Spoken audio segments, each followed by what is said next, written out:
Well, welcome back, ladies and gentlemen, to PSN Sports Network. Alongside Artie and Nikita, I'm your host, Brock Bennett, once again.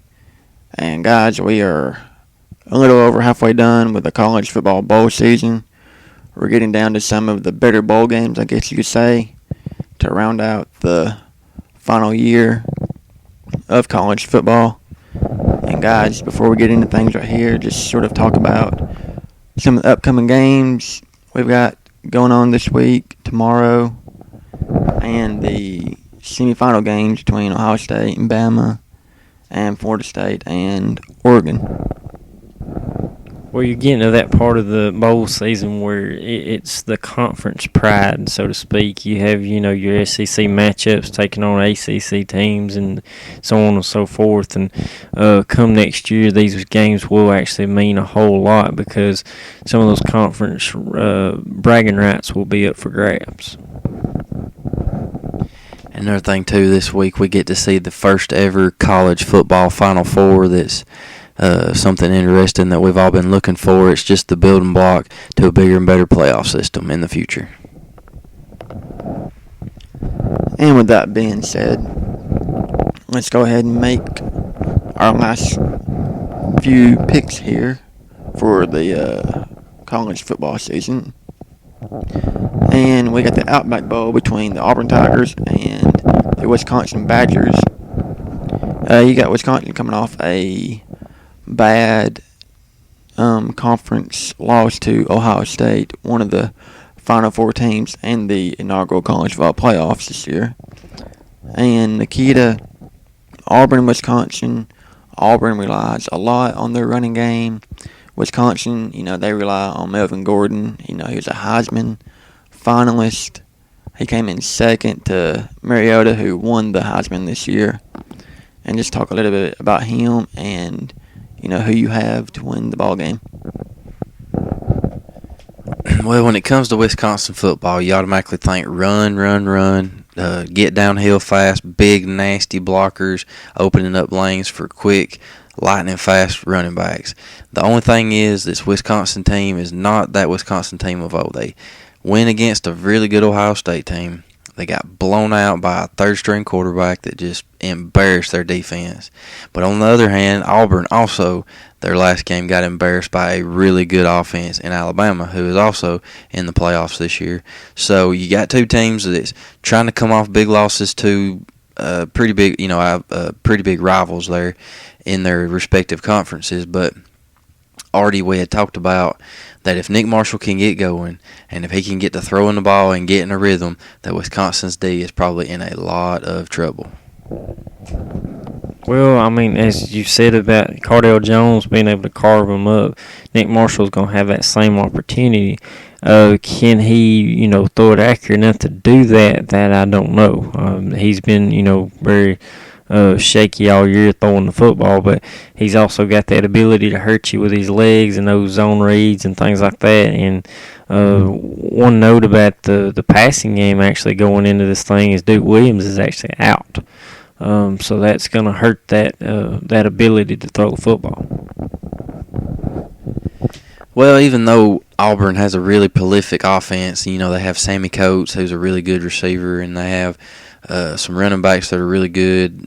Their defense is just really shaky against the run, and Alabama seemed to get downhill pretty quick on them. Even though Alabama has a better running game than Wisconsin, I still think the Badgers give Auburn trouble, and I'm going to go Badgers in this one.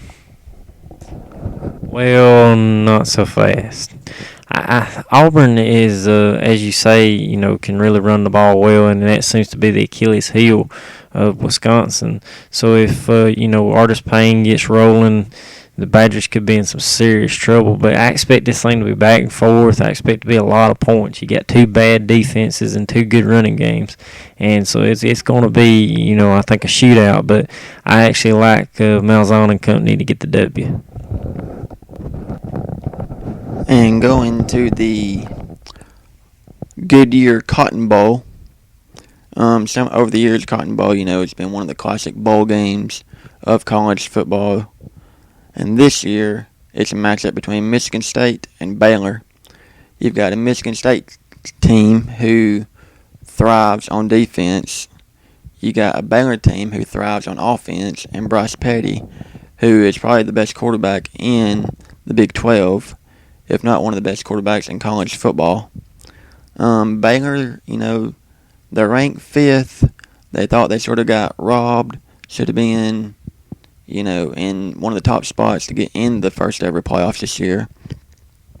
Artie, what Baylor team will show up? Will they be a Baylor team that's angry and ready to play, or will it be a Baylor team that is, just really doesn't care if they're in this game or not? I think you're going to see a team that just wants to prove something. Art Browse strikes me as the kind of guy, I'm sure he was disappointed with the results of things, but, he realizes that they did lose the one game. Therefore, their destiny was not in their hands at that point. So I expect them to come out motivated and want to just, blow their opponent off the field. Well, you got, a Baylor team, like you said, that's just disappointed, heartbroken. But I think that it's back to business as usual, that they just want to go out, show people what they missed as far as being in the playoffs this year. And Michigan State, against high-powered offenses like this, they have not really fared that well. And Bryce Petty, I figure, will probably throw for about 400. And I just don't see Michigan State even having a chance to keeping up because their offense is more pro-style based and not as much wide open. And if Baylor ever gets a little leeway, they're going to put their foot on the pedal and they're not going to let off till it's all over. Well, the only solace that, Sparty can take in this thing is the fact that, Baylor's defense is a little, shaky at best at times. So they can, look forward to trying to throw the football and make some plays on them. But as you said, with Bryce Petty and that crew playing the way they usually do, they got to be licking their chops. They're looking at the film of Ohio State when they played Michigan State, and they're probably saying, we can do that, if not more. Well, Michigan State had an early year matchup with Oregon, and Mariota just went crazy there in the second half, seemed like, and Michigan State just kind of got left in the dust. But, Sparty's a good team, not going to take nothing away from them, but I just don't think they match up well at all with this Bryce Petty team. No, if they spread them out and Petty can stay upright and stay healthy, and that's been, another problem for them all season is keeping him from getting killed, basically. I like the Bears to win this thing. I also will take the home team. They'll be in Texas. They're going to represent Texas really well and represent the Big 12 a little bit better than what it's already been represented and show people that they're not just posers wanting to be contenders. And going down to the Buffalo Wild Wings Bowl between Minnesota and Missouri. You got a Missouri team who went back-to-back to the SEC championship game. They get handled by Alabama. They get handled by Auburn the year before that. A Minnesota team who is coming out of the Big Ten. The Big Ten's been down. Minnesota's been a team to where they can run the ball, they can show a little bit of pass. Nikita, can Minnesota, handle Missouri in a way they need to win, this bowl game? Or can Missouri, just come out, be able to throw the ball like they can, get Matty Mock in a comfortable situation and get him in a rhythm and just get him going? Well, if I'm Minnesota, I'm going to watch that SEC championship game day and night. If I'm a defensive coordinator, I'm going to be watching what Bama done because Matty Mock, he only really done stuff on the run or getting flushed out of the pocket. So if you can contain him to the pocket a little bit and kind of make him think, seems like it just boggles his mind that he can't do anything. But Minnesota's a team that's up and coming. A lot of people don't give them no credit. They played good against Nebraska. They played good against the Buckeyes for a few quarters until the athleticism took over. But this is one of the games on the slate that's probably one of the most even matchups that we've got. And Artie, I think Minnesota will probably shock a lot of people in this game. You might be right. I mean, a lot of people haven't had a chance to see some of these Big Ten teams, being, the Minnesotas, the Indianas of the world, things like that. But just keep in mind, as you say, Minnesota's offense is not, they're not going to drop 40 points on you. They're looking to just do just enough to beat you. And I think that's going to be a very big key to this game. Missouri's defense is really good. Bama kind of got after them a little bit, but other than that, nobody really has besides Bama. They're hard to stop as it is, from all angles. But with Minnesota, they won't be able to throw the ball. That's just not going to be their thing. They're going to run it, and they're going to maybe do some play action, things like that. So you just have to worry about those just shots that they take from time to time. And it's the same way of Missouri. Very, very similar offenses.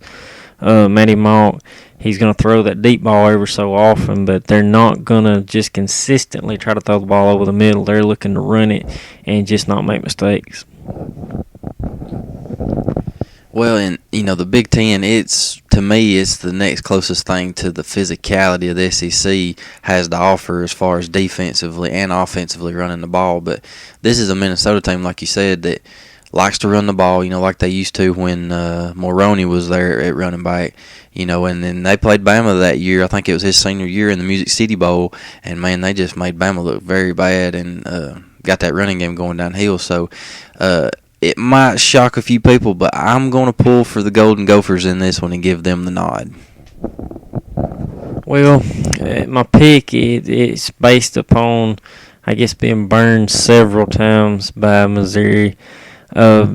Throughout the year, I picked against them, and I don't know how they win, but they find a way. And Minnesota's that same type of team. On paper, you look at them, you think, this is not that good a team. But they win. So, both these teams know how to gut out W's, but I'm going to go ahead and I'm going to say that Missouri wins this game. It's probably going to be ugly, but they're going to win by some way. And another thing that we overlooked is, too, that Georgia, who has been very, very suspect on defense all year long, shut out Missouri in Missouri. So, that's another thing that Minnesota, their defense may not be the greatest in the world, but if they watch Georgia's defense, then maybe they can find something in there that they can use to be able to shut down Matty Mock and the Tiger offense. And looking ahead to the Arms Force Bowl with Houston and Pittsburgh, you have a Houston team who almost beat Cincinnati to win their conference this year. And you got a Pittsburgh team that's a scrappy Pittsburgh team. They play you 4 quarters, hard-nosed football. Nikita, Armed Force Bowl, it's kind of in Houston's hometown, or their backyard, I guess you could say. Do they have an advantage in this game, or does Pittsburgh, play a tougher game to beat them? Well, you got 2 pretty gritty teams here in Houston and Houston and Pittsburgh. And, I hadn't got to watch either one of these teams a whole lot this year. But, Pitt went into the ACC this year and played pretty tough. They didn't just walk over people or do anything like that. But they done enough to get in a bowl game, obviously. And so you got Houston coming in. And like I said, it's kind of in Houston's backyard, so I think maybe that fares well for the Cougars in this game. Well, you got contrasting styles between these two teams. Houston with more of their spread and just finesse type of play, and then you got Pittsburgh with maybe, just a more physicality about them and not really going to, win any beauty contest by any means. But they as you say, that they play that fundamental, just running at you and just try and beat you up basically. And so between these two, and 9 times out of 10, when you put those two types of teams against one another, that one that beats you up just tends to wear that other one down. And in this case, even though if they can contain Houston's quarterback, he's dangerous, running the ball, throwing the ball, just a good dual threat quarterback, better at running it, if I had to say. But one thing that sticks out to me, Pittsburgh had the 2 or 3 big wins to close out the year. They beat Miami, which I thought was a very impressive win for them. And I like them to beat Houston.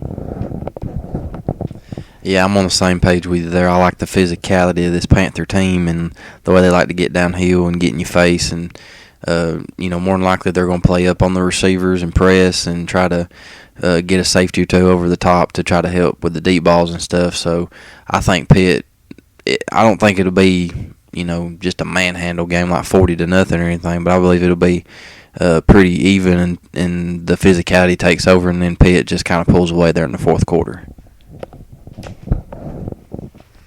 And in the next bowl game, it's the Tax Slayer Bowl between Iowa and the Volunteers of Tennessee.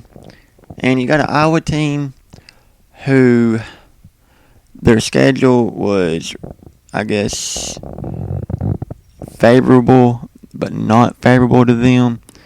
To me, they really didn't have any big key wins other than, I guess, Northwestern, to where they just blew out 48-7, I believe it was. And you have a Volunteers team who recently just signed Butch Jones to a contract extension. You've got a team that is also in a rebuilding process and who's getting better each and every game. And it seems like they're getting better, each year they're sort of progressing to try to get back to competing for an SEC title and a national title. I know it's not there yet. I know it's still going to take some work. But Artie, just a little bit about this Tennessee team and Iowa team and this bowl game. Who do you like in this game? And about Tennessee, about them being able to rebuild. Are they on that process of, like I said, rebuilding and doing what they can to get the guys in there, to get the recruits in there that they need to get in there to compete for an SEC title? And maybe, a few years down the road, compete for a national title. I think they're right on schedule. I mean, I didn't expect a whole lot more than what you got from this team. This is a 6-6 team. I thought if they got to 6-6, it would be a very successful year for them. If you look back at the year, they actually probably could have been an 8-4 team. They let a few get away from them, but as you was talking about the recruiting, Butch is doing a phenomenal job. If you look at the numbers so far, he's got them, I believe, borderline top 10 at this point, which is very impressive. Tennessee hadn't been in top 10 in a very long time in recruiting, and that's been a huge cause of their troubles as far as on the field the last few years. But looking at this game, one factor that you need to keep in mind that there is, I believe, 3 defensive players for the Vols that are actually out, being one of those being A.L. Johnson, and he is one of their biggest, best defensive players that they have. So, it's going to be interesting to see with their leader not being there, can they, work together as a unit and get it done. But one positive I would take out of this season, if I were a Vols fan, would be the fact that Dobbs has played phenomenal. And it seems like he's really getting comfortable with the position, and seems like he's growing and progressing week by week, game by game, which is what you want to see. And and looking at Iowa, they don't have that marquee win, but this was a team nobody really expected much from. But Coach Ferentz, he's been able to get them where they're at and get them to a bowl game, which some people didn't think was possible. It's not a flashy group. It's just a typical Iowa team they're tough, and they play that fundamental football. But I like Butch and company to go ahead, and I think it'll be close, but I like the Vols to win. Well, you got a Tennessee program that's pretty much been in shambles since Fulmer left. You've had two coaches, Dooley and Kiffin, Dooley done a little bit, Kiffin done a little bit, but it just wasn't enough to get them back to the Peyton Manning days or the T. Martin days, when they were actually pretty good. And, Iowa, long time Big Ten school, just likes to be physical, likes to run the ball, usually get downhill in a power I set or something like that. And, like I said, Mr. Dobbs he just keeps progressing. He keeps getting better.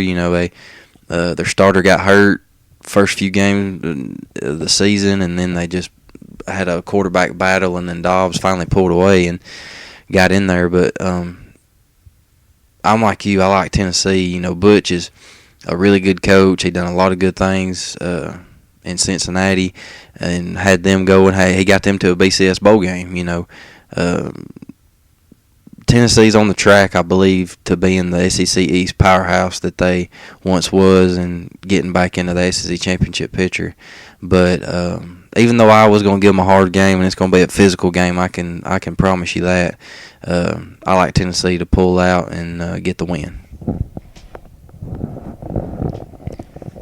And the next bowl game, we're looking at the Alamo Bowl between Kansas State and the UCLA Bruins. And you have a Kansas State team who had a pretty good game against Auburn, even though they got beat. Played them for 4 quarters. You probably could have said that they should have beaten Auburn, just couldn't get it done. Then they have to play, Oklahoma later on in the season. They pull that one out. They beat them by 1 point, 31-30. And you have a UCLA team and a quarterback named Brett Hundley, who at the start of the year, before the season ever started, was in Heisman talk. And that team was also in talk to possibly even be in the first ever college football playoffs this year. That didn't happen, obviously. They had some losses, down the road to where that knocked them out of the playoffs. You got Jim Mora at UCLA. You've got Bill Snyder at Kansas State, a legendary coach. Artie, who do you like in this game? Do you like UCLA to be more physical? Do you like, the Bill Snyder team to be more physical? Just who do you like and what matchups do you like about this game? Well, it's one of them kind of games you just better buckle your chin strap, because both these teams are going to hit you, and it's going to just be a knockdown drag out. And they're actually pretty similar offensively, really, if you look at them. Waters is going to want to he likes to, run the ball, and Hundley the same way. We just kind of do it in rhythm. And then, if you sleep on them, next thing you know, they're going over the top, throwing the ball at you. Hundley's probably the better passer of the two, but Waters is no slouch by any means. As far as this matchup goes, though, I don't know. I've wavered on this one big time, but one loss that kind of worries me a little bit about UCLA is the fact that one of their last games against Stanford was just ugly, and Stanford really put it on them. As to where I believe Kansas State's last game was against Baylor, and it was very competitive, but they were, they lost, but, give Petty and company all they wanted. So I'm going to go with the wily old veteran Snyder and his Wildcats. Well, you got UCLA, who, like I said, was in the playoff picture preseason. Everybody thought that was going to be the Pac-12 winner, where Oregon is now, but started out hot through the season. Then the late season, they just kind of faded. And Snyder, my opinion, he let Auburn off the hook, and they got that game slip away. And then later in the season, they won and lost a few that they shouldn't have. But I like old school coaches, and I like Snyder and his physicality when it comes to running the ball and playing defense, and got linebackers that can fly the football. And Hundley's going to look to get the corner, and I don't know if he'll get it. He might get it a time or two, but them linebackers are going to be pretty mean and be right there waiting on him. But Kansas State, Big 12 notorious for not playing defense when it comes to the pass. It's pretty much like watching a three-ring circus when you watch a Big 12 game, because it's throw them up and score all you can. I think Kansas State plays enough defense to get this game won, but I do think, don't be surprised if the Bruins somehow pull one out and Hundley might get the MVP of the game. And now looking at the Ticket City Bowl, you have Washington taking on Oklahoma State. You have a Washington team, it seems like year in, year out, they win 8, 9, 10 ball games. And they're just sort of a scrappy team. And you got Oklahoma State, who is usually higher up, and they're usually, ranked pretty high in that, talk about national title games, year in, year out. Not the case this year. They sort of had a down season. But, they did beat their rival Oklahoma in Norman. I believe they beat them on like a last-second punt return. Just overall, already looking at Oklahoma State, a down year for them, you could say. Washington, they get to do what they do. It seems like year in, year out. But just overall, who's the better team and who will win the Ticket City Bowl?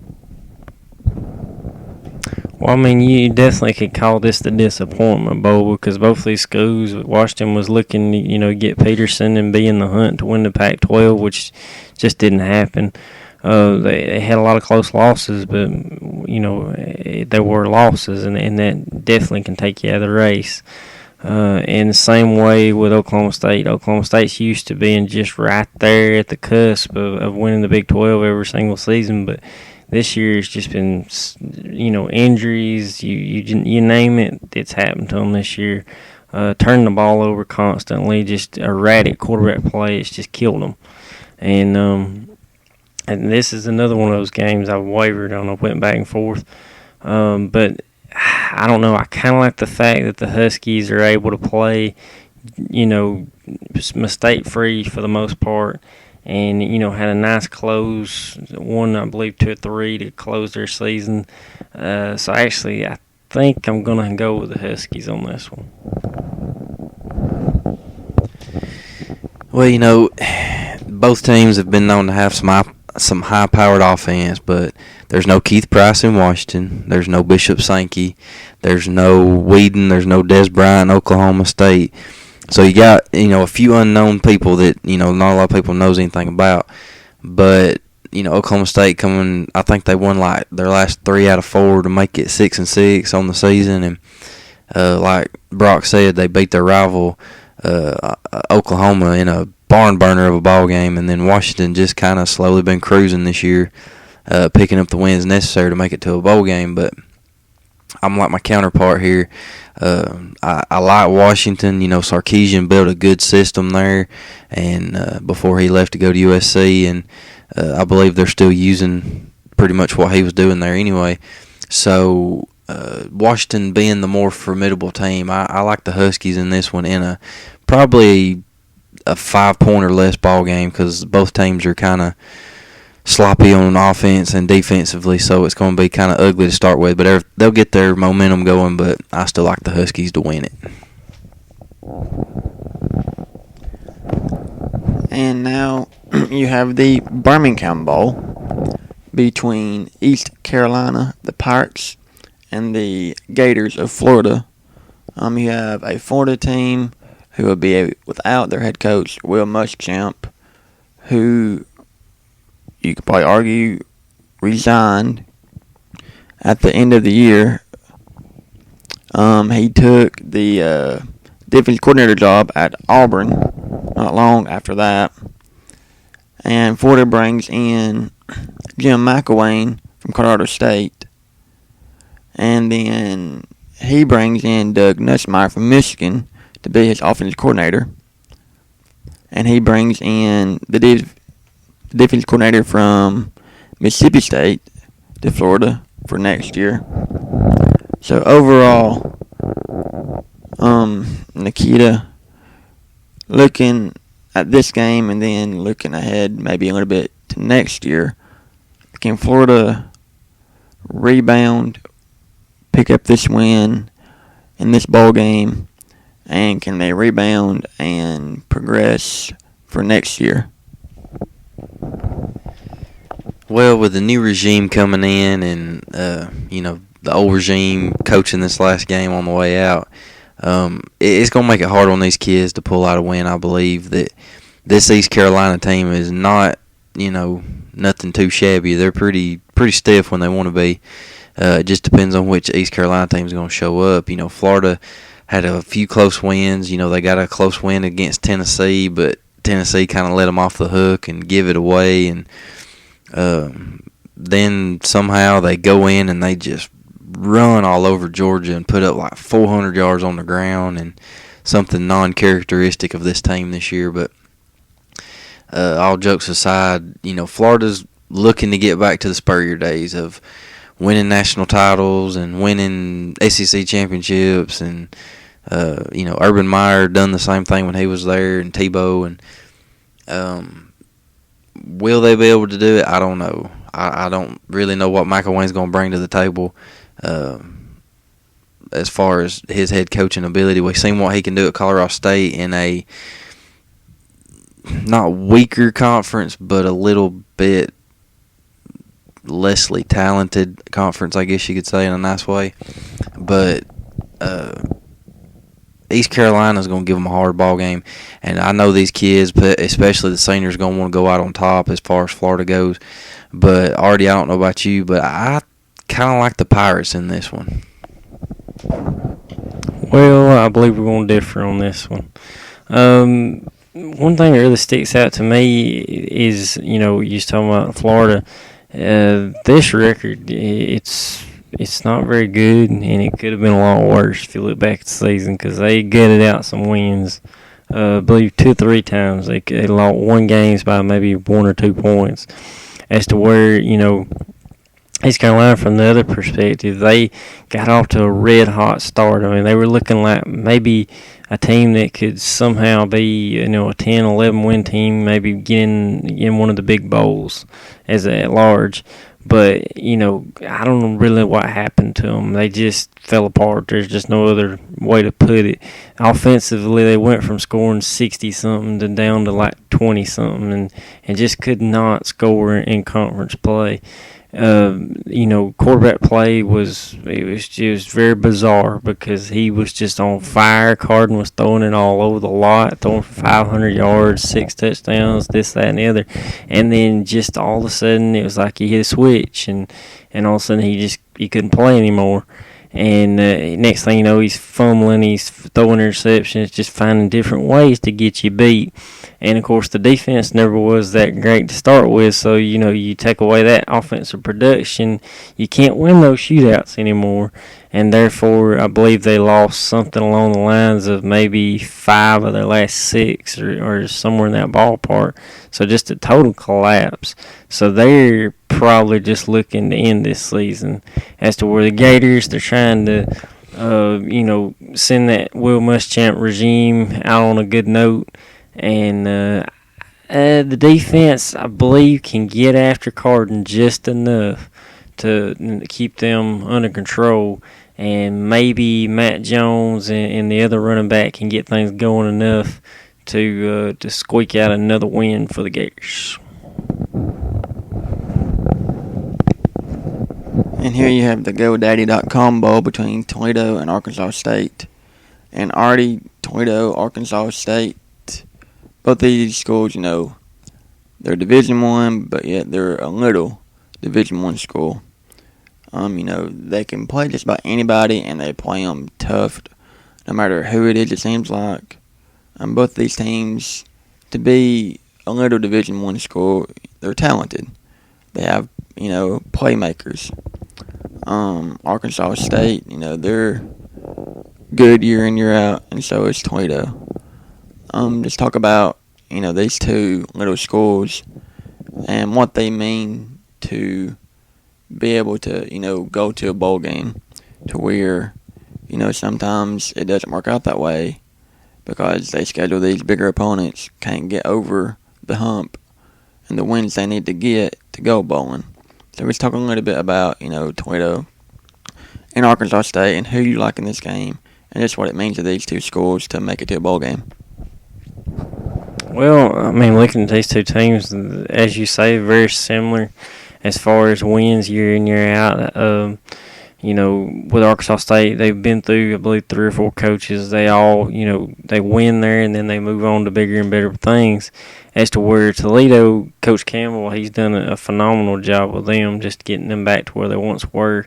They had a rough patch there for 2-3 years, and he's got that program back where it should be as far as the MAC folks believe. But, between these two, there's not a lot of difference, honestly. I mean, maybe a little bit scheme-wise, but not a whole lot. But overall, my pick in this one, I would have to go with the Rockets. Talk about these schools being smaller, but a lot of times people that go to these big universities and they're 3rd, 4th string, they can transfer to these little schools and be a starter, and so that's where a lot of these little schools get some really good talent and be able to compete against higher level teams.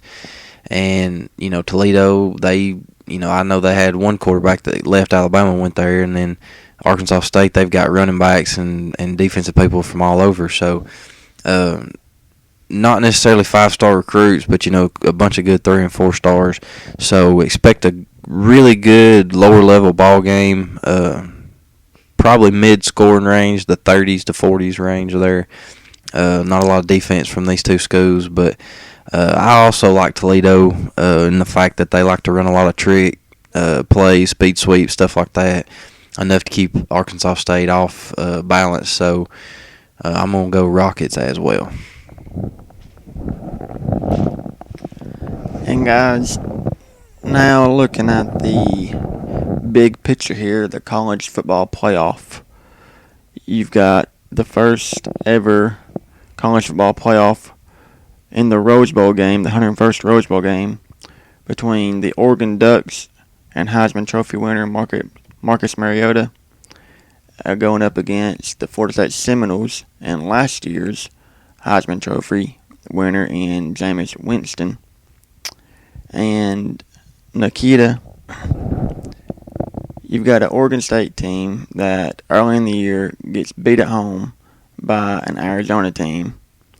And everyone thought that Oregon would not be in the playoffs because of that loss. And you've seen they kept on fighting, got to the Pac-12 title game in a rematch with Arizona and just blew them out of the water, you could say. And then you got a Florida State team who is questionable, even though they've won, I believe, 29 straight. They're undefeated again this year, ranked number 3 in the country. They've had some games to where they've maybe should have gotten beat, but they've snuck out with a win. And so this is, the game. You win this game, you go on to Jerry World, the Cowboy Stadium, to play for the national title. Overall, who do you like? Who wins? Is it the Mariota show or is it the Winston show come Thursday afternoon in Pasadena?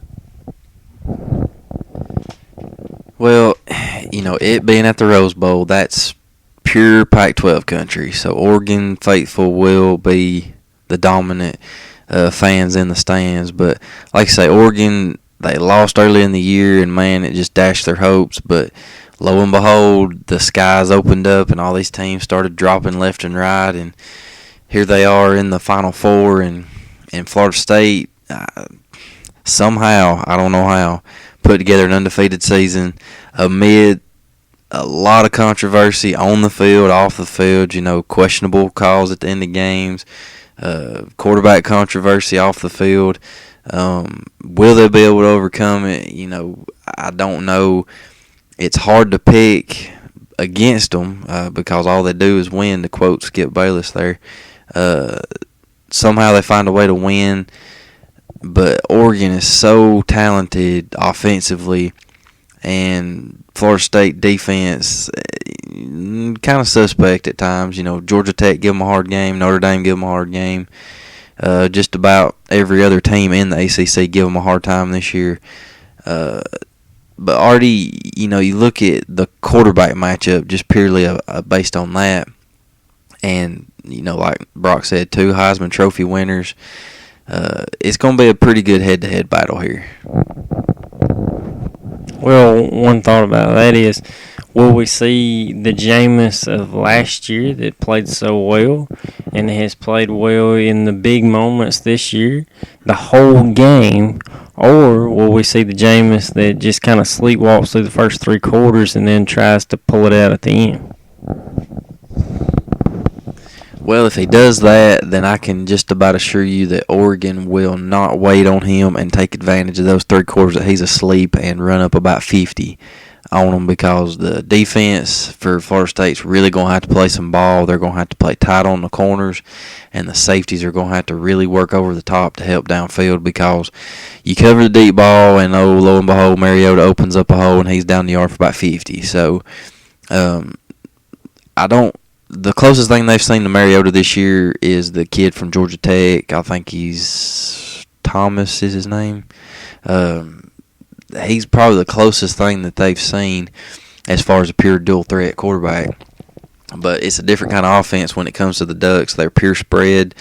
They'll spread you out 4 or 5 wide, and then they'll run a draw up the middle and get about 20. So Florida State's going to have to be fundamentally sound on their matchup keys and their reads as far as the linemen and the linebackers go. So if you can contain Mariota and you can keep their defense on the field and just physically wear them out to the point to where they can't cover you anymore, I think Florida State has a really good shot. But if Oregon can keep the momentum going, up the tempo, not let that defense from Florida State rest at all, I think Oregon can pull away early and make it a pretty ugly ball game.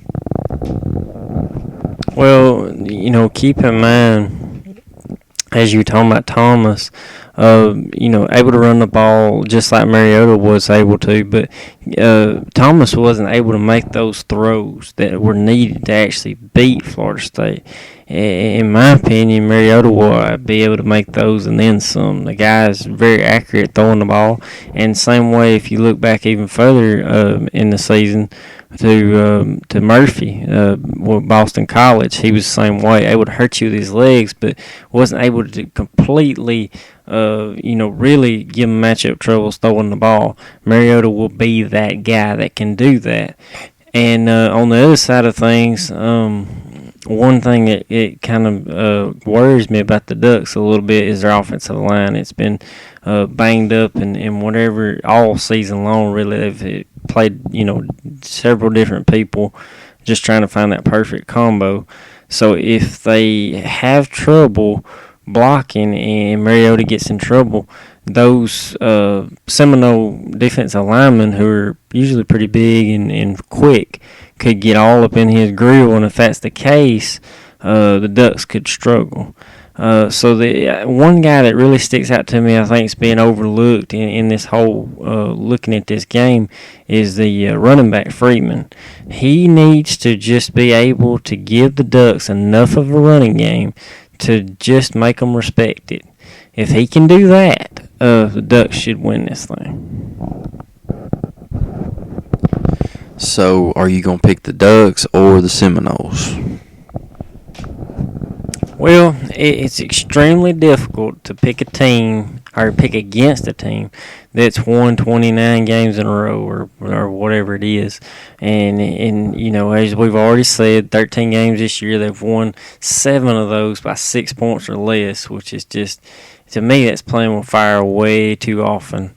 but they're living on the dangerous side, and people talk more about Winston's off the field stuff than they do his on the field stuff, which I think is a shame. But if he can, step it up, play like he can, they can beat Oregon. But overall, I think your Heisman Trophy winner will shine, and I think the Ducks win this thing. As much as I want to pick the Seminoles over the Ducks, I'm like Artie. I just think it's in the backyard of the Ducks.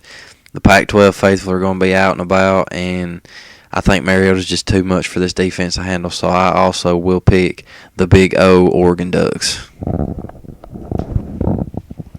And now looking at the last game, the second game of the college football playoffs, the All-State Sugar Bowl between the number 1 ranked Alabama Crimson Tide and the number 4 ranked Ohio State Buckeyes. You've got a coaching battle in Nick Saban and Urban Meyer. You've got an Ohio State team that when Braxton Miller went down, through fall camp, spring ball, whenever it was, everyone looked at Ohio State as having a down year already. Then J.T. Barrett comes in. He leads that team to a 12-13 win, season. They jump TCU and Baylor, get in that 4th spot.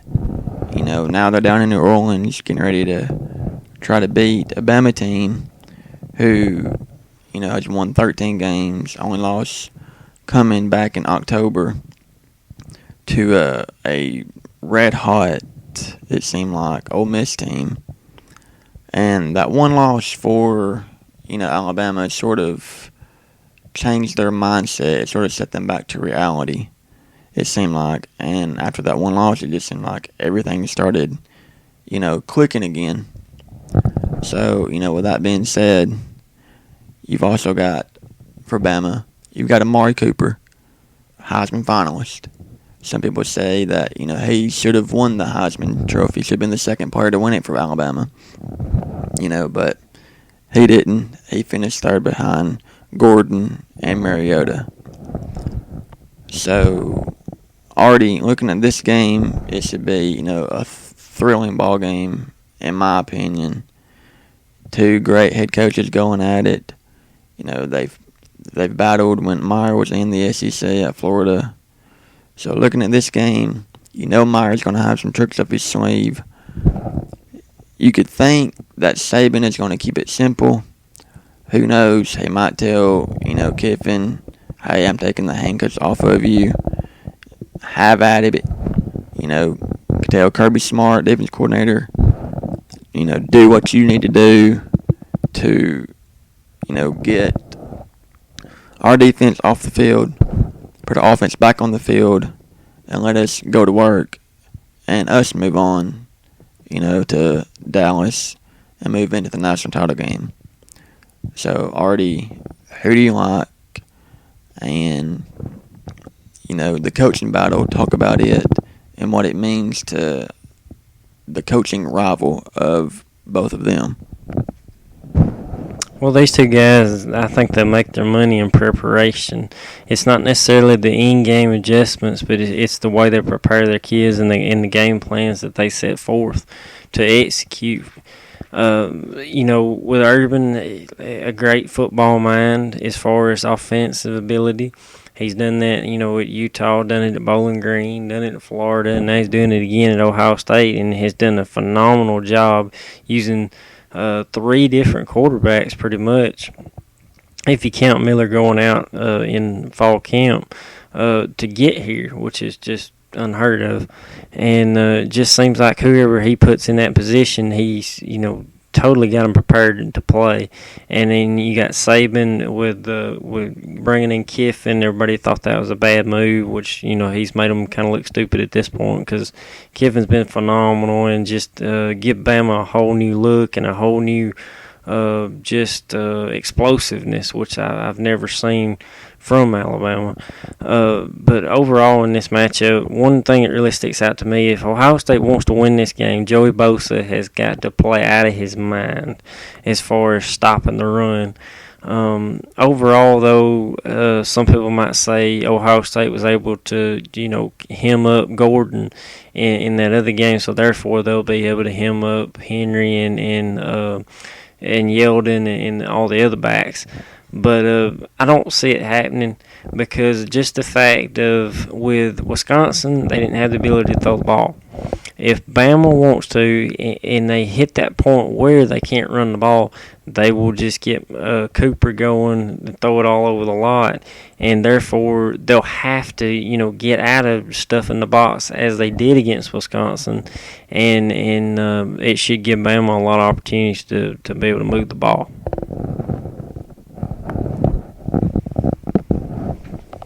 Yeah, it goes back to my mind that Ohio State seems like the last time they played in the Sugar Bowl, they got beat by Florida, which is ironic because Urban Meyer was coaching then.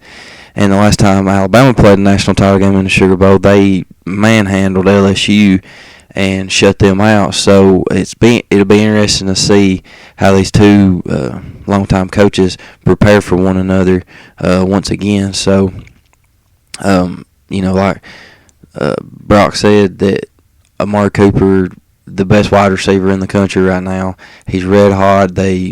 Kiffin likes to put him all over the place. He puts him in the backfield. He puts him in the slot. He puts him in the outside receiver spot. So Ohio State's going to have their hands full the whole game to try to keep up with where he's at. And then when you get a track of him, you got Derrick Henry and T.J. Yeldon coming up the middle to run the ball on you. So I'm not going to sell the Buckeyes short, don't get me wrong. I believe they're a really talented team, and they have fought through a ton of adversity this year, losing their quarterbacks like they have. It just seemed like them, the other two just dropped out, and then here we go. We got number 3 in there, and he's lighting up the world. So it will be a better game, I believe, than the first ball game that's in the Rose Bowl. As far as styles are a little closer to being the same as far as pro style and lighting the run and pass the ball. But I think Alabama's defense is going to be the deciding factor in this game because it seems like the Crimson Tide has a 4-man front like they've never had before, and they're able to get after the quarterback. And with this quarterback being in there, he's not quite as much a threat to run as he is to just standing in and throw. And if they can get pressure on him, I believe that he'll fold and not be able to look downfield. And the secondary for Bama has really got to up their game. Even though they played really good against Missouri, Matty Mock was still getting loose, and he was throwing 60 yards down the field when they shouldn't have not even let him get the ball off, and they shouldn't have let him completed those crazy passes like that. And if you let this kid have a step, his receivers will make you pay dearly, I can promise you. And as far as the quarterback battle between him and Blake Sims, Sims is more of a runner. He can throw, don't get me wrong, but the Ohio State kid, man, he's just going to throw the lights out, and he's going to throw about 40 yards down the field if you give him that opportunity. My pick for this game, though, I'm going to have to go Alabama based on the pure physicality of the running game that they're able to use, and the defense being up front and the linebackers being able to run to the football and fly to the football and be able to tackle in the open field. That's what's going to make the difference. And I don't know if Ohio State can handle being able to get upfield and challenge these running backs enough that they can shut them down. Well, to your point of the success that Bama's had in New Orleans, I'm going to give you another thought.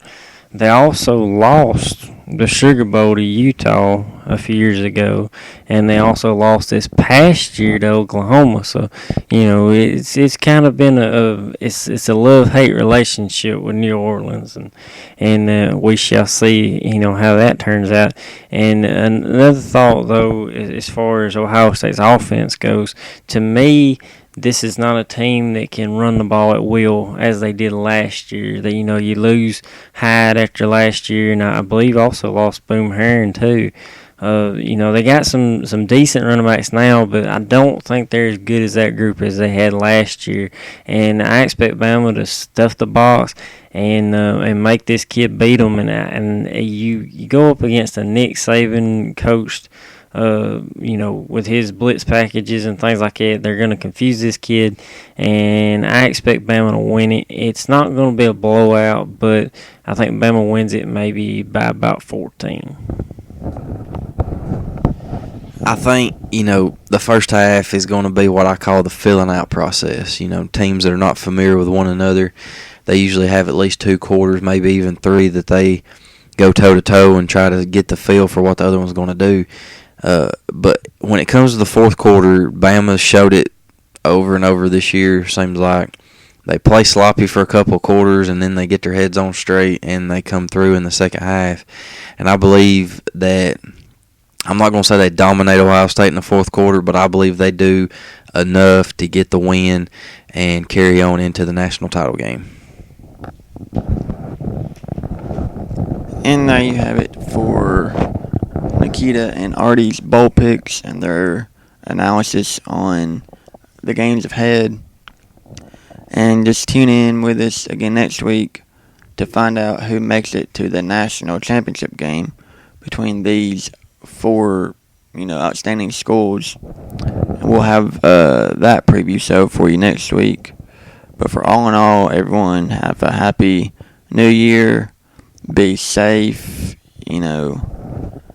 just, watch college football.